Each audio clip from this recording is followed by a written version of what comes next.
Cuando se calma el bullicio de la ciudad y se van apagando las luces de la casa, se enciende la luz del entendimiento.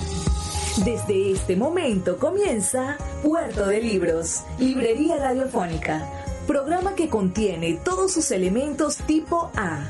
Puede ser escuchado por niños, niñas y adolescentes sin la supervisión de padres, madres o representantes.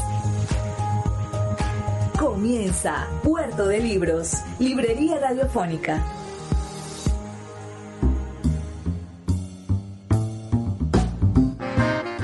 Bienvenidos a Puerto de Libros, librería radiofónica. Les habla Luis Peroso Cervantes, quien de lunes a viernes de 9 a 10 de la noche trae este espacio para ustedes a través de las ondas de Radio Fe y Alegría en su circuito nacional. 21 emisoras conectadas llevando poesía. Hoy estaremos emitiendo nuestro programa número 135. Así que si están en sintonía, por favor háganoslo saber al 0424 672 3597 o a nuestras redes sociales @librería radio en Twitter y en Instagram 0424 672 3597.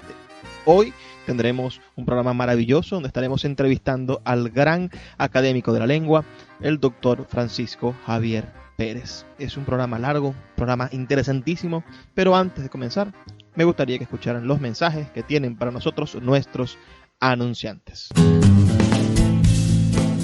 Sultana del Lago Editores es una empresa zuliana de servicios editoriales. Nuestro catálogo tiene más de 100 títulos de autores nacionales e internacionales. Además, somos la única editorial que presta servicios de impresión bajo demanda en Maracaibo.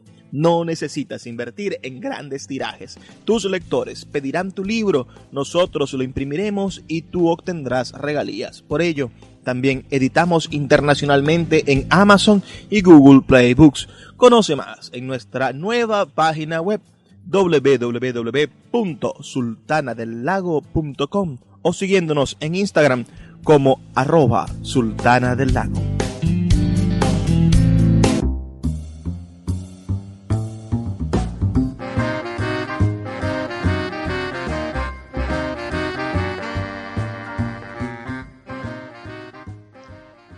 Bueno, seguimos en Puerto de Libros, librería radiofónica a través de la Red Nacional de Emisoras Radio Fe y Alegría. Estamos en línea, ahora sí, con uno de los más importantes hombres de letras de nuestro país. Me refiero al doctor Francisco Javier Pérez, quien es secretario general de la Asociación de Academias de la Lengua en Español, que es decir, es el máximo referente académico de nuestra apreciada lengua en el mundo.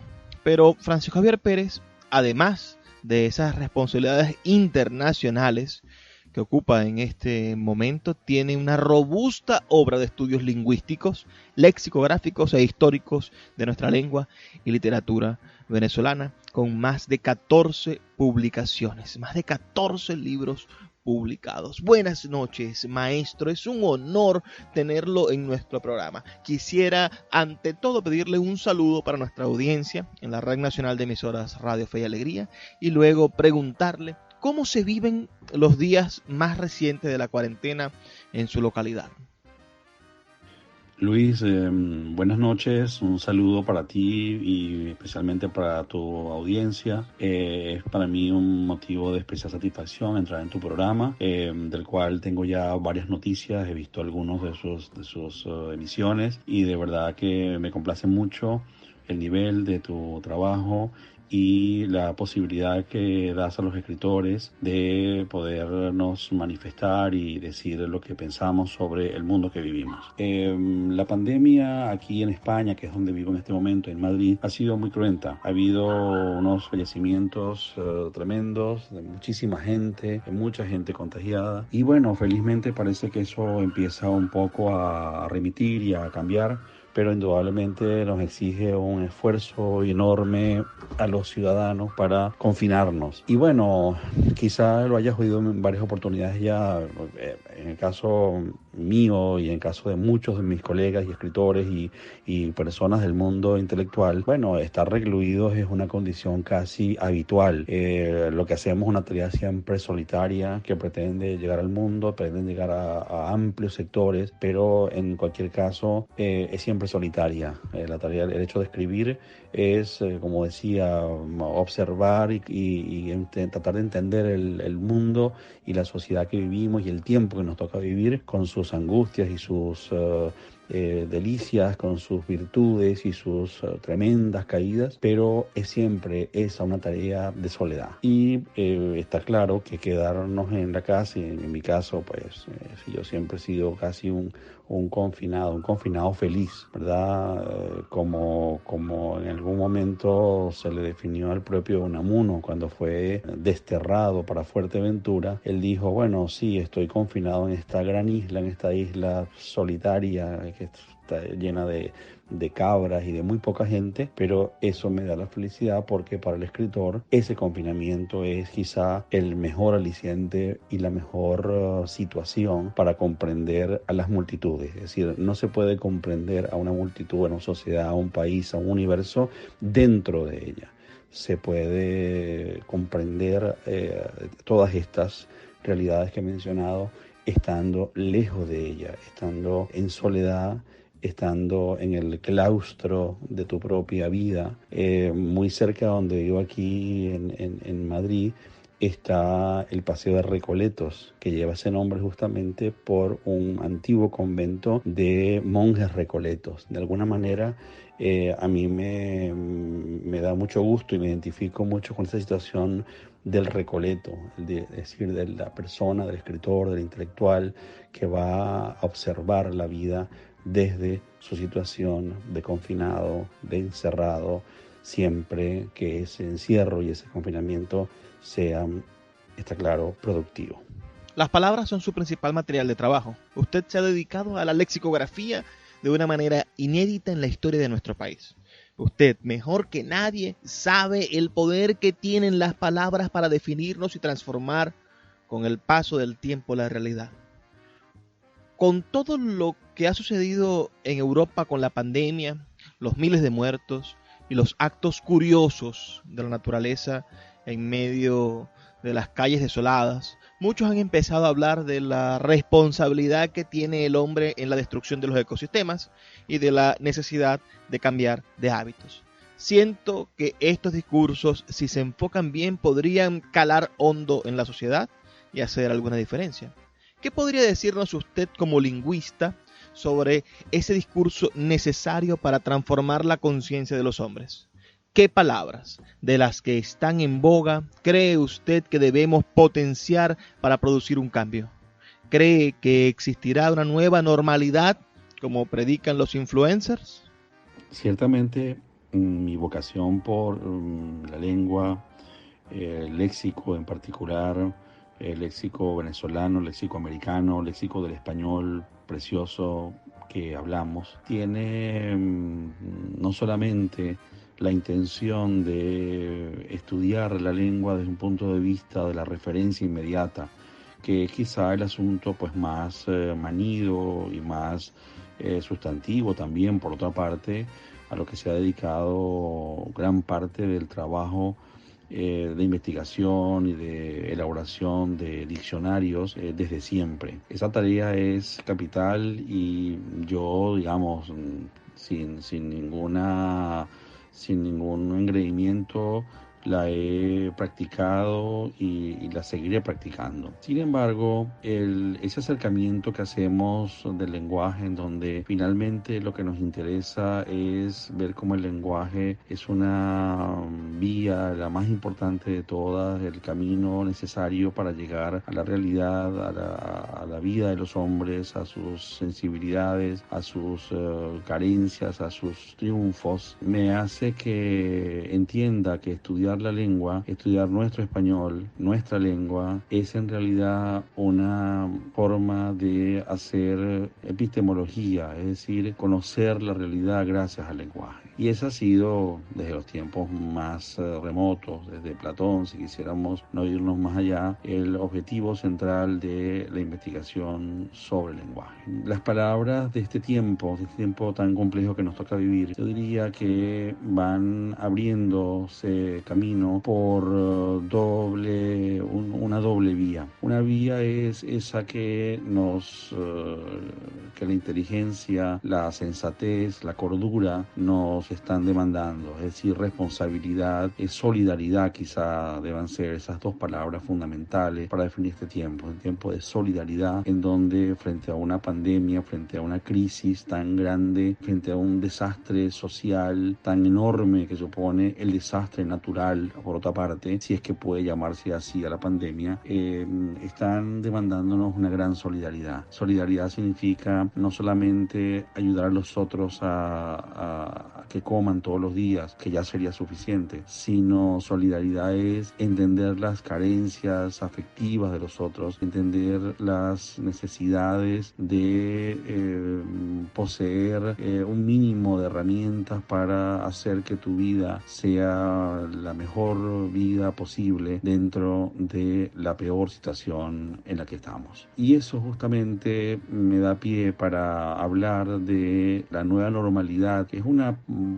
unidad léxica que se ha empezado a repetir de manera bastante llamativa, tanto por parte de presidentes de Estado, entidades, medios de comunicación que usan nueva normalidad como si se tratara de indicarnos que lo que viene después es algo quizá más feliz o menos feliz, no lo sabemos, de lo que tenemos en este momento. Y nueva normalidad no es otra cosa que un término que hoy en día genera eso que se ha llamado ya hace un buen tiempo la neolengua. Es decir, neolengua implica la gestación por parte de instancias de poder de una suerte de repertorio lingüístico que no es otra cosa que una vía efectiva para adoctrinar a las personas y para hacerlas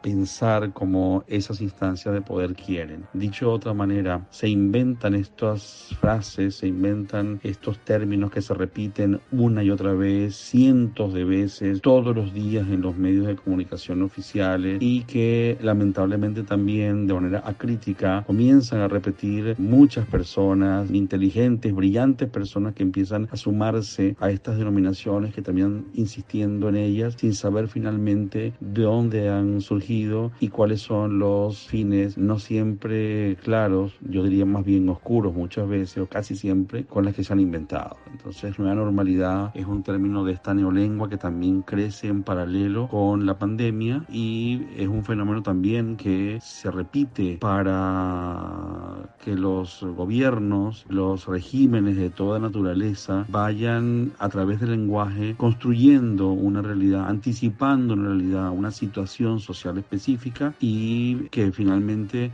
va a satisfacerlos y va a abonar el terreno del poderoso con fines, está claro, no siempre limpios, que lo que buscan es dominar al individuo por ese medio tan potente que es la lengua y el lenguaje y hacer que piensen o que pensemos como quieren los poderosos. Yo siento que es muy delicado este momento porque junto a la tragedia de la pandemia están colándose sin que nos demos muchas veces cuenta una serie de mecanismos, de unidades del lenguaje, de maneras de expresarnos que indudablemente van a ir constituyendo esta cruenta neolengua pandémica que parece también arroparnos como una gran enfermedad. Síguenos en @Librería Radio. El poeta Luis Peroso Cervantes le acompaña en Puerto de Libros, Librería Radiofónica, por Radio Fe y Alegría, con todas las voces.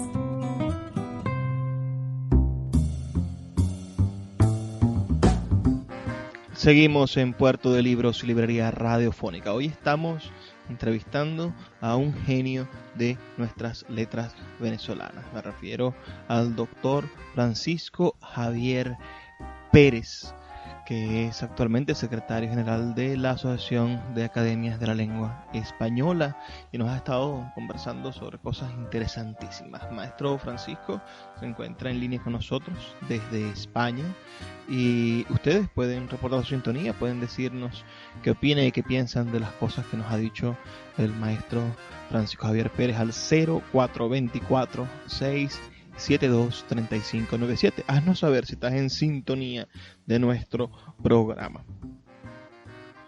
Nacen y mueren palabras, maestros, así como Lázaro, reviven. Es hermoso el ciclo vital de las palabras de nuestro idioma, cuya historia, bien documentada gracias a la labor de nuestros gramáticos y lingüistas, desde Nebrija hasta Menéndez Pidal en España y en Andrés Bello y sus fieles herederos en América. La Real Academia ha dejado de ser el gran hermano que fue en el siglo XIX y mayor parte del siglo XX, y entre clamorosos y acalorados debates se convirtió en la artífice de una red de academias que demuestran la globalidad y la salud de nuestro idioma. Quisiera preguntarle por dos aristas de la profesión que están estrechamente ligadas a su trabajo. ¿Cuál es la misión de un académico de la lengua en este siglo XXI con un español que se proyecta en franco ascenso y expansión global? ¿Y de qué manera se organiza ese maravilloso árbol de posibilidades que es la Asociación de Academias de la Lengua Española? ¿Usted podría decir que es la versión mejorada de la Real Academia, mundial y más inclusiva?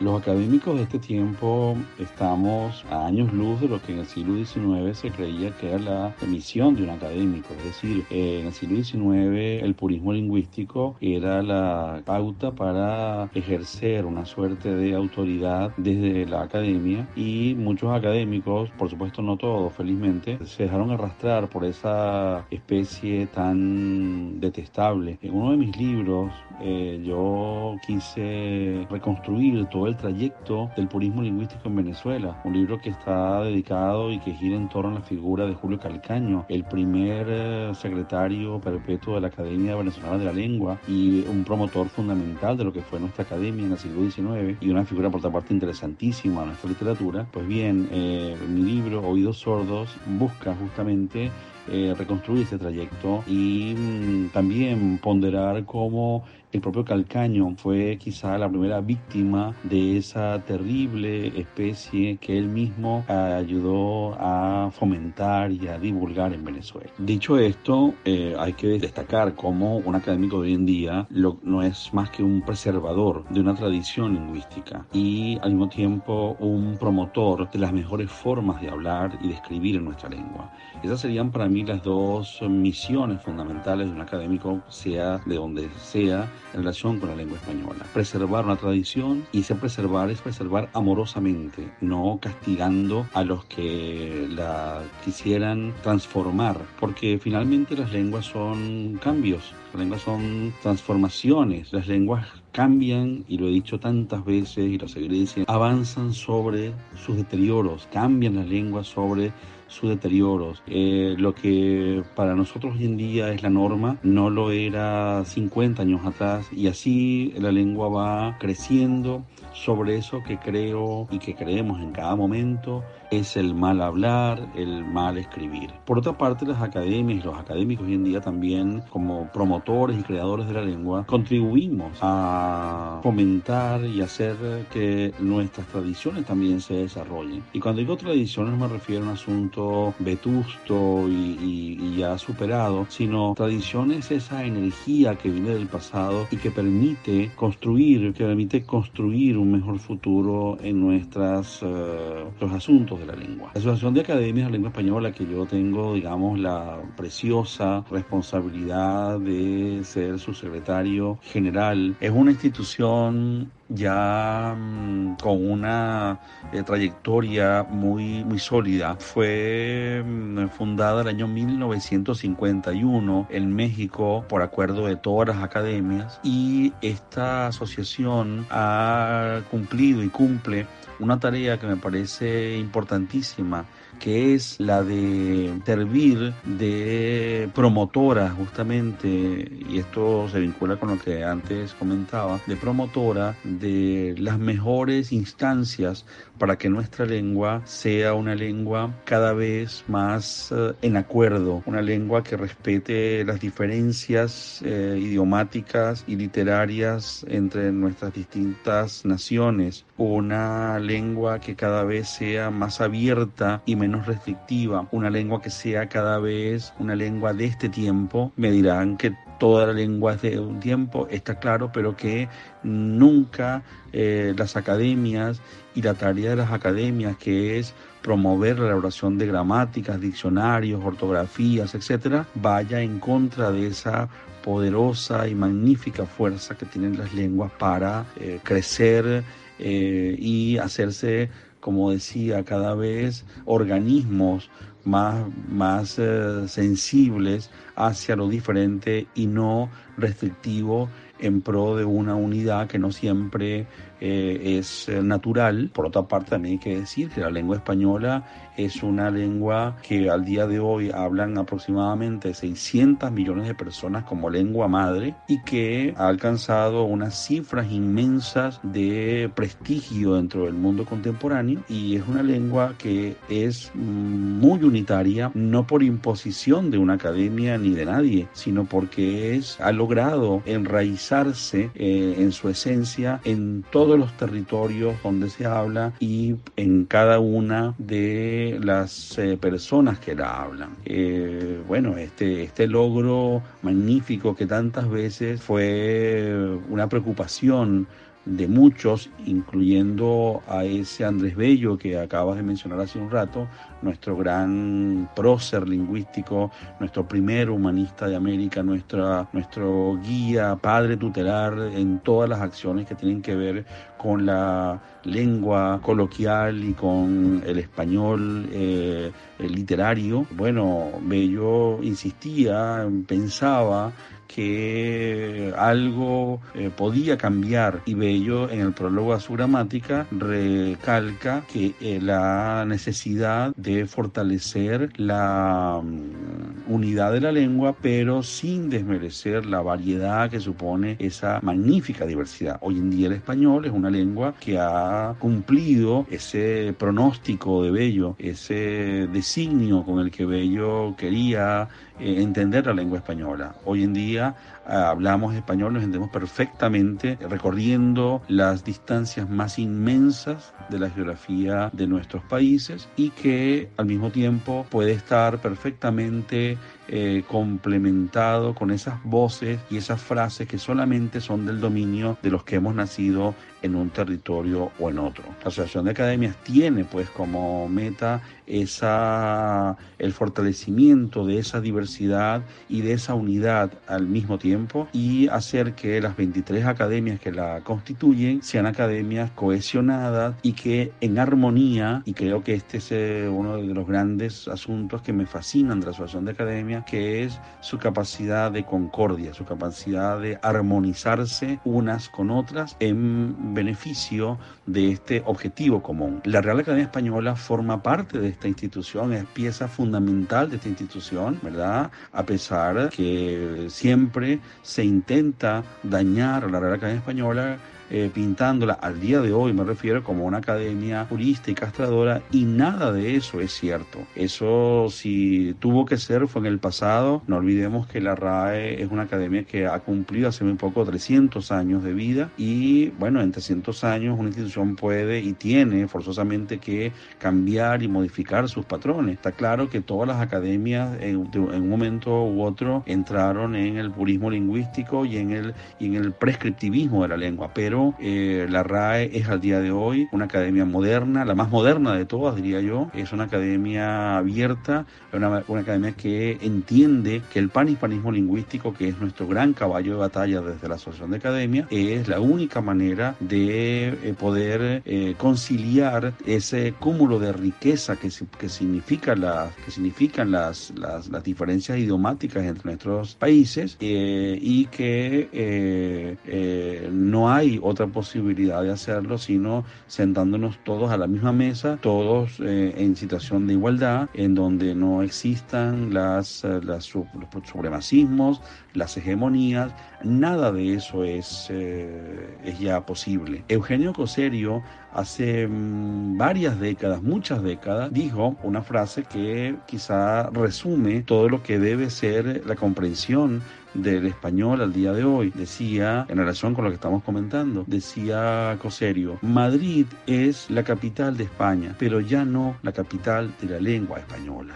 ¿Qué quiere decir con esto? ¿Qué quiso decir con esto el gran maestro Eugenio Coserio? Quiso decir que si bien Madrid fue por muchísimo tiempo el centro de donde irradiaba las formas que se entendían como sacralizadas en el hablar español, hoy en día eso no es así. Hoy en día hay un multicentrismo que es el que abona y el que fecunda, como decía, por qué nuestra lengua es hoy una lengua tan vasta, una lengua tan que se extiende y que en teoría debería ser tan distinta como la hablamos desde un país a otro, pero al mismo tiempo es una lengua tan uniforme que nos permite expresarnos sin ningún tipo de problema desde el Río Bravo hasta la Patagonia y desde Madrid hasta Manila.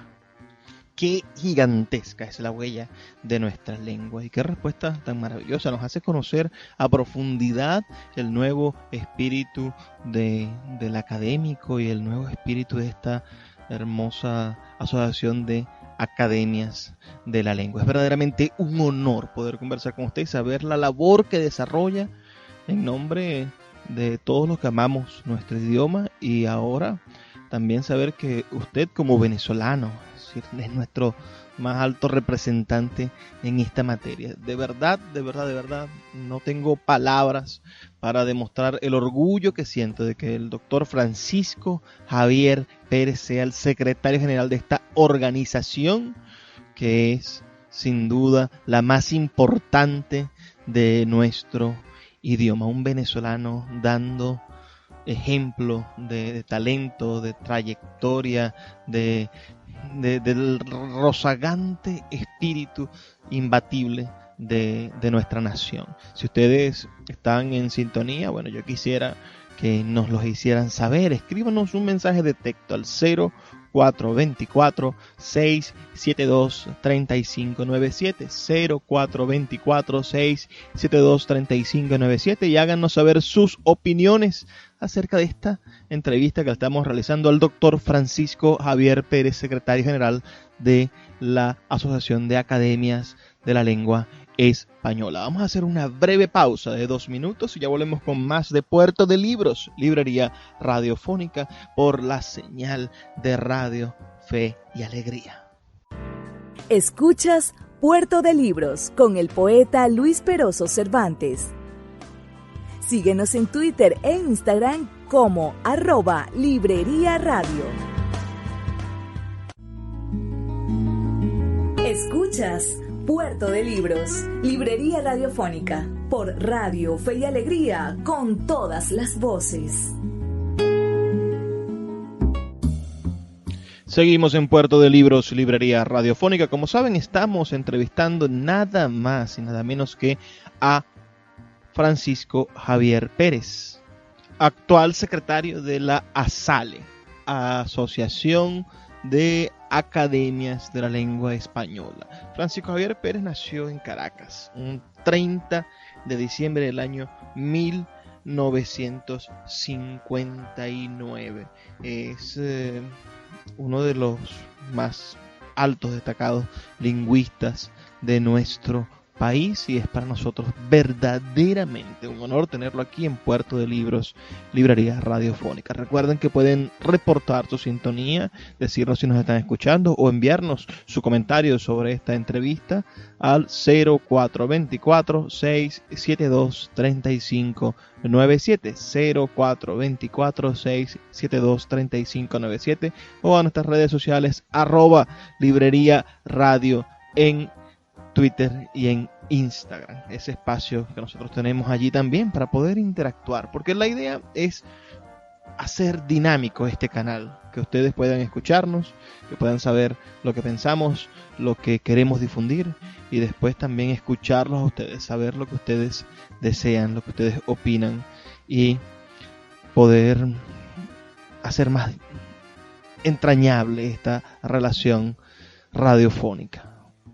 Siguiendo con Francisco, que está en línea desde España, me gustaría ahora volcarme hacia usted, maestro. Me permitiría decir que es uno de nuestros lingüistas contemporáneos más reconocidos. Eso es algo que ya he repetido varias veces. Estoy seguro de que pasarán los años y los jóvenes que se enamoren de la ciencia y del lenguaje se inspirarán en Francisco Javier Pérez para seguir su camino. Serás, Francisco, un modelo para muchísimos jóvenes por tu extraordinario trabajo como investigador y escritor, y luego por tu labor como promotor y gerente tanto en la Academia Venezolana de la Lengua como en la ASALE. Por favor, háblanos de ti. Cuéntanos 2 cosas al menos de tu vida. ¿Cómo fue tu infancia? ¿Qué sucedió en esos primeros días para preconcebir al hombre que eres hoy, y en tu juventud, en los pasillos de la Escuela de Letras de la UCAP? ¿Qué hizo que decidieras dedicarte al mundo de la lingüística en una Venezuela de los años 70 que no tenía una tradición de lingüistas, sino de poetas? Bueno, en realidad hablar de mí no me resulta muy fácil, te soy sincero. Quizá, no sé, ha sido siempre una práctica mía de no referir mucho asuntos sobre mi vida y sobre mis cosas, pero en todo caso quiero decir, bueno, que yo nací en Caracas, en la parroquia San José, y que estudié desde niño y hasta que me gradué de bachiller en el Colegio San Ignacio de Loyola en Caracas. Y bueno, yo siempre he creído que ese tiempo en San Ignacio, al lado de los jesuitas, con ese magisterio que es tan particular y tan especial y tan duradero, bueno, ha sido un asunto fundamental en mi vida, en ese tiempo y después, y en mi carrera. Yo después, como sabes, estudié en la Escuela de Letras de la Universidad Católica Andrés Bello, y de la que fui profesor durante casi 40 años. Bueno, y soy profesor jubilado de esa universidad, jubilado prematuro por razón de mi cargo aquí en España. Y bueno, tengo una gran vinculación con la Universidad Católica, con los jesuitas de Venezuela, con su talante, con su magisterio permanente. Y bueno, también fue decisivo que en la Escuela de Letras estuviera muy cerca de algunos maestros que después voy a dar sus nombres. Pero primero quisiera un poco volver al tema de mi infancia. Y mi infancia, esa primera juventud donde el vínculo con el libro creo que fue bastante constante, sin que yo en ese momento lo advirtiera. Yo fui un estudiante de niño medio, pero que poco a poco, en la medida en que crecía, en la medida en que me daba cuenta de las cosas, y sobre todo ya en bachillerato, fui entendiendo la importancia que tenía estudiar y formarme, y me fui por natural inclinación hacia esas disciplinas que tenían que ver con las humanidades, con pensamiento y con la literatura y la lengua, finalmente. Y claro, en mi casa fue siempre, mi papá es contador, ha sido siempre un gran lector, lo sigue siendo, tiene 92 años al día de hoy, lo sigue siendo un gran lector, y yo creo que eso fue muy decisivo. Él también, como gran lector, tenía una biblioteca mediana, pero con títulos interesantes, donde yo, digamos, adolescente, adolescente podía hacer revisión y había títulos de Stefan Zweig, de Somerset Maugham, de Curcio Malaparte, es decir, distintos autores contemporáneos, muchos de ellos, otros autores un poco más viejos. Todo ello me parece a mí fue importante, aunque yo en ese momento no podía entender nada de eso. Después ya en la carrera, sí, en letras, bueno, entrar en la católica para mí fue se me abrió un universo de opciones. Yo he sido siempre muy estudioso, debo decirlo. Después de esos primeros comienzos en mi infancia, ya después me hice muy estudioso y lo he sido siempre y lo sigo siendo, ¿verdad? Un lector tranquilo, un lector, sí, creo en la lectura lenta, creo en la lectura reposada, creo ante la enormidad, la inmensidad de todo lo que tenemos que leer. No me interesa el conjunto exhaustivo de todo lo posible, solamente me interesa la selección. Entonces leo lo que quiero, le voy escogiendo, leo monográficamente, es decir, soy capaz de estar meses y meses y meses con un mismo autor leyendo distintos libros de ese escritor o de ese filósofo o de aquel escritor que me cautive, ensayistas, leo ensayos permanentemente. Quizá el ensayo sea para mí el que marca el rumbo de mi pensamiento, de mi credo literario. Por supuesto también narradores y poetas, pero sobre todo el ensayo es el que para mí es orientativo, y además que como creo que los géneros están desdibujados, como me asombra todavía que sigamos creyendo, y muchos escritores todavía veo, colegas míos, y lo digo con respeto, que todavía siguen pensando que la novela es la novela y el cuento es el cuento y el poema es el poema y el ensayo es el ensayo. Creo más bien que todo eso está, que las fronteras entre esos géneros ya no existen, y que más bien lo que interesa a cualquier público, lo que interesa a cualquier creador, es ver cómo los géneros se entremezclan. Entonces, bueno, para no salirme mucho de tus preguntas en esta parte, magníficas preguntas por otra parte, quiero decirte, de verdad, Luis, tuve una infancia privilegiada, tranquila, una Venezuela que era tranquila, sosegada, en una Caracas que era hermosísima, una Caracas fría, Caracas de clima frío, ¿verdad? Una Caracas donde yo en las mañanas salía con neblina al colegio y lo que veía era el Ávila, porque todo el recorrido de mi casa en el Marqués hasta la Castellana, hasta el Colegio San Ignacio, era bordeando las faldas del Ávila, y esa era mi ida y vuelta todos los días al pie del Ávila, que es el Padre Ávila, que es una montaña que adoro profundamente y con la que sueño todo el tiempo. En la escuela de letras, como decía, fue revelador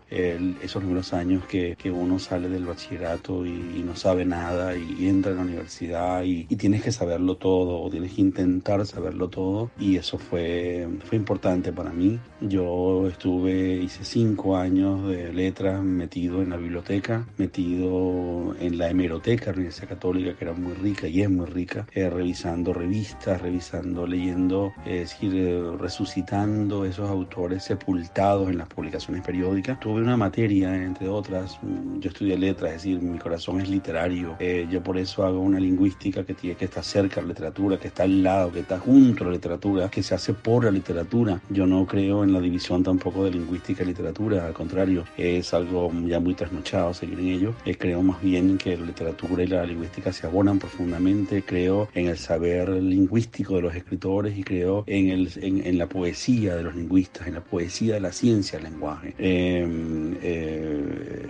Entonces decía, entre muchos otros maestros, que no quiero mencionarlos a todos porque dejaría algunos por fuera, pero sí fueron muy importantes en lingüística el padre Arellano, el padre del Rey, Rocío Núñez y el padre Olza, que fueron los 4 autores de los y maestros que estuvieron muy cerca de mí, y a quienes nunca terminaré de agradecerles suficientemente lo que por mí hicieron. Y el padre Arellano daba una materia en cuarto año que se llama Historia Lingüística, y esa materia para mí fue ahí sí, como decir, bueno, esto es lo que yo quiero hacer, esto es lo que me interesa, una disciplina que es capaz de reunir todos los saberes, que es capaz de, gracias a la lengua y gracias a las reflexiones que se han hecho sobre la lengua, seguirle el curso a la literatura, a la poesía, a la historia, a la antropología, a la ciencia misma. Entonces, bueno, esa fue determinante esto, y por eso yo me considero, soy un lexicógrafo, ¿verdad? Estudio las palabras, hago diccionarios,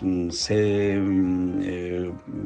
de teoría de diccionarios como una especialidad mía, básicamente de español venezolano, español de América, pero al mismo tiempo me considero un historiador de la lingüística y escribo ensayos sobre lingüistas, sacándolos de esa camisa de fuerza, de ese absurdo, ese reclusorio en donde los hemos metido como si no tuvieran vida de ningún tipo, ¿verdad? Entonces, bueno, creo una lingüística como la que pudo hacer Barthes cuando escribe su libro sobre Michelet, es decir, un libro que es un conjunto virtuoso de saberes que el conocimiento lingüístico le permite al gran maestro construir con ellos su idea de la literatura, de las artes, de la ciencia, del mundo finalmente. Y por supuesto, grandes maestros, profesores míos de literatura en la UCAP, que también nunca dejaré suficientemente de agradecerles lo que en mí sembraron, que por mencionar algunos, te hablaría de Lil Barcelos y Fontes, y te hablaría de Hugo Achugar, que fue mi profesor, de Javier Lasarte, fueron muchos, ¿verdad? No quiero tampoco hacer una lista y dejar por fuera otros, el padre Tejedor, también muy influyente en literatura, y muchos otros, ¿verdad? Pascual Venegas Filardo, ¿sabes? Cómo no recordar a Pascual Venegas Filardo, era para nosotros algo alucinante que un poeta de viernes pudiera estar delante de nosotros hablando de literatura y de poesía, regalarnos sus libros. Atesoro todavía La Niña del Japón, que es unos grandes textos poéticos venezolanos que un buen día llegó Pascual a la clase y nos obsequió a todos nosotros, que éramos unos totales ignorantes sobre lo que era la poesía. Y bueno, por esas casualidades de la vida, el sillón que yo ocupo en la Academia Venezolana de la Lengua lo ocupó antes don Pascual Venegas Filardo, y para mí esa coincidencia es también importante, también mágica. Quise mucho a Pascual, lo admiré mucho, y por supuesto, cómo no mencionar a Manuel Bermúdez. El negro Bermúdez fue un maestro indiscutible, un maestro que te enseñaba haciendo, además de la clase, que te enseñaba con su magisterio, que era cualquier conversación con Manuel de cualquier cosa. Lo quise mucho durante mi tiempo de letras, lo quise mucho durante mi tiempo de colega de él en la Escuela de Letras, y lo quise muchísimo durante nuestro tiempo de académicos, y lo fui a despedir al cementerio, y Manuel ha sido importante y es importante, y bueno, ese es un poco este recorrido que he querido hacer por estos primeros años de mi vida y mi formación. Síguenos en @Librería Radio. El poeta Luis Peroso Cervantes le acompaña en Puerto de Libros, Librería Radiofónica, por Radio Fe y Alegría, con todas las voces.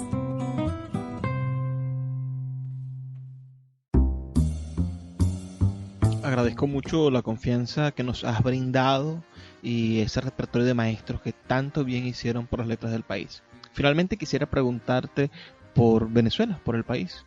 Esta Venezuela que tú conoces muy bien, desde su genética lingüística hasta sus calles, que te han tenido como hijo, con orgullo, por cierto. Sin duda el país vive una de las peores crisis de su historia, y a cada generación le toca asumir un rol en la defensa de lo que somos para legar al futuro una Venezuela más rica en conceptos y experiencias. Nosotros, como coetáneos de estos tiempos difíciles, debemos aportar algo que sume a la venezolanidad. ¿Qué crees tú que sea ese nuevo elemento que nos tocará sumar? Y en tu particular oficio de lexicógrafo y lingüista, ¿qué cambios son evidentes en nuestro lenguaje como resultado de estos tiempos que hemos vivido? Bueno, quiero, en realidad, la pregunta es tremenda, la pregunta llega, como es natural, a lo más hondo que hoy en día sentimos los venezolanos. Bueno, yo creo que lo que hay que rescatar es la confianza en Venezuela. Eso que parece un eslogan es una necesidad. Es decir, tenemos que volver a creer en lo que este gran país, en donde hemos nacido y donde hemos hecho lo que hemos hecho y al cual le hemos dedicado todo lo que hacemos, ese es mi credo y mi convicción, tenemos que volver a creer en él. ¿Cómo se hace? Bueno, la receta no es fácil, ¿verdad? Hay problemas profundísimos, problemas sociales tremendos, problemas de toda índole, económicos, de subsistencia, existenciales, sanitarios, políticos, culturales, educacionales. La lista es interminable, todo nos hace falta de nuevo, pero creo que todo lo tenemos para volver a ser, si no el país de antes, eso es imposible, nunca la historia se repite dos veces, pero sí podemos volver a edificar una nación guiada por una pasión por la vida, un respeto hacia los otros, una empatía por el dolor ajeno, una nación que siempre creyó en la hospitalidad, una nación que siempre quiso estar en los momentos más difíciles de todos sus conciudadanos, también de todos los de afuera. Un país como el nuestro, en cuya historia no existe una guerra, solo dos guerras: la guerra de independencia, razones ya más que sabidas, y la guerra federal. Después, nunca Venezuela ha hecho la guerra con nadie. De hecho, la guerra de independencia ya sabemos la motivación por la que se hizo, pero Venezuela es un país que nunca ha guerreado con nadie, un país que nunca le ha quitado a nadie ni un centímetro de tierra. Al contrario, ha sido víctima de terrenos, de sus propias fronteras que se han achicado. Entonces digo, un país con este perfil, un país lleno de potencia humana, ¿verdad? Después también tenemos la otra potencia, la potencia de la riqueza de nuestra tierra, la potencia de nuestros saberes permanentes. Y una insistencia mía es justamente en la permanencia de Venezuela, en la Venezuela permanente. Nuestra tarea de intelectuales y de hombres de pensamiento y de escritores no puede ser otra que rescatar esa Venezuela permanente. Esa Venezuela que no va a depender de la contingencia de ningún político, sea bueno o sea malo. Que no va a depender de ningún partido político, sea bueno o sea malo. Que no va a depender del beneficio que a un mandón de turno, que los hemos tenido y los tenemos lamentablemente, pueda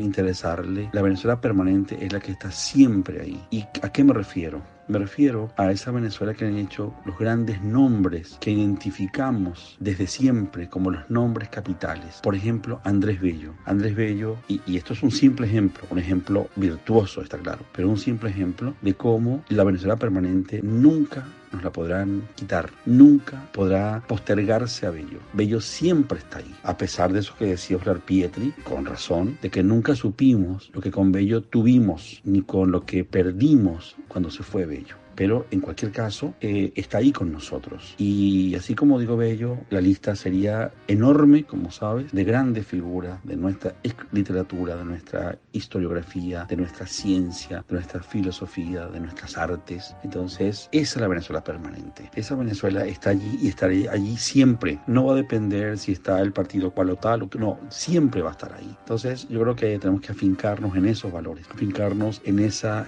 idea, mejor dicho, en esa idea que lo que nos va a librar de esta situación que no voy ni a describir porque no me salen sino términos cruentos para describirla. No tengo palabras bonitas para decir lo que es hoy Venezuela. Creo que todos los venezolanos, aunque funcionen esas mezquindades de los que se quedan allá, los que se van, los que no regresan y todo este tipo de cosas, yo creo que todos los venezolanos estamos heridos por lo que está pasando. Hay una laceración de nuestro espíritu venezolano con todo lo que ha ocurrido en estos 20 funestos años, los años más funestos en la historia del país. Y esto no lo digo por esa idea de que siempre lo que nos vivimos es lo que creemos más cruento, más terrible. No, lo digo con conocimiento absoluto de la historia de nuestro país. No ha habido nunca, ni siquiera la dictadura de Pérez Jiménez, ni siquiera la dictadura de Gómez, donde el país estuviera en una situación tan depauperada, miserable. Hemos llegado a la miseria. Lo que hay que evitar evitar es llegar más todavía a la miseria humana. Es decir, tenemos la miseria material, tenemos a muchas personas la miseria humana ya les ha llegado. La miseria humana me refiero a la perversión de unos contra otros. Entonces yo creo que hay que rescatar los verdaderos valores permanentes de lo que de lo que es la esencia nuestra de venezolanos. Y esa es nuestra fortaleza, ese es nuestro aval. Yo creo que tenemos la misión de pensar de esa manera. Y no quiero, te digo, ser falsamente optimista ni ser ingenuo, porque no soy ni una cosa ni la otra. Soy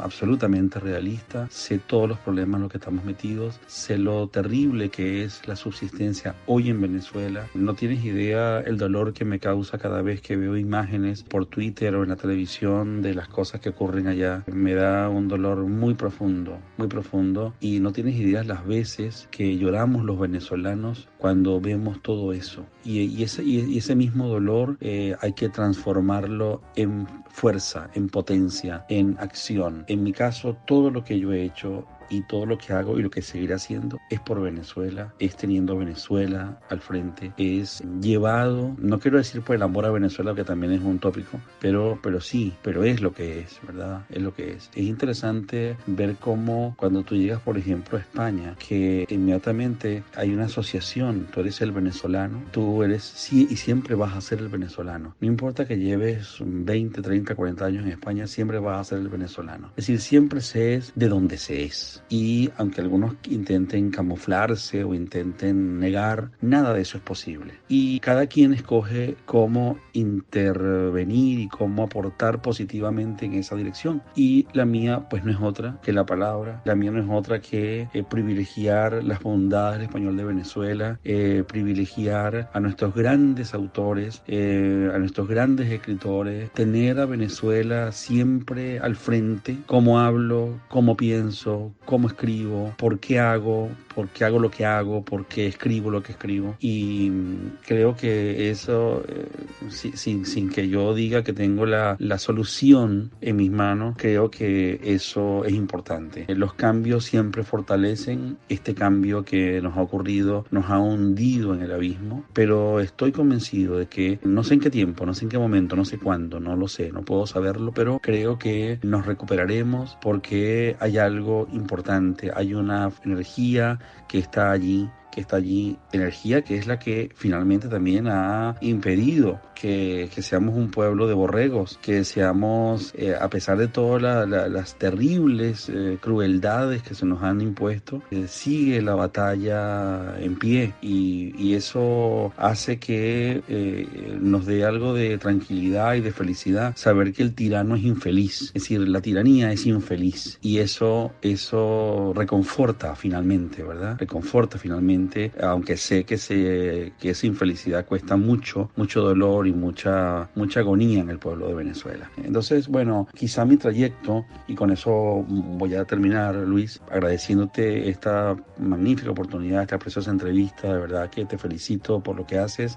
Lo que haces ilumina lo que queremos para una Venezuela próxima. Entonces quiero terminar diciendo eso, que quizá ese trayecto que comentaba antes de mi vida tranquila, mi vida sosegada, mi formación igualmente amable, mi trayecto de crecimiento igualmente afortunado. Yo no sé, yo creo que he tenido mucha suerte. Yo también creo que me he esforzado mucho y he trabajado mucho y lo sigo haciendo y sigo escribiendo como si fuera alguien que va a presentar su primer libro, y sigo trabajando todos los días y me desgasto en montones de cosas y sigo en la batalla cuando podía estar tranquilo viendo televisión, que también veo por otra parte, ¿verdad? Entonces creo que eso me ha fortalecido para poder quizá entender un poco de esto que vive el país. Y bueno, mis años universitarios, mi vida universitaria necesaria. Como decía antes, mi pasión recoleta, mi pasión de enclaustrado, de mi hermetismo, digamos, para no decir lo que no debo decir, me ha llevado a un equilibrio que yo creo que es fundamental para pensar a Venezuela. Mi último libro de ensayo se llama Los años alemanes y es un libro sobre Venezuela. Es un libro donde yo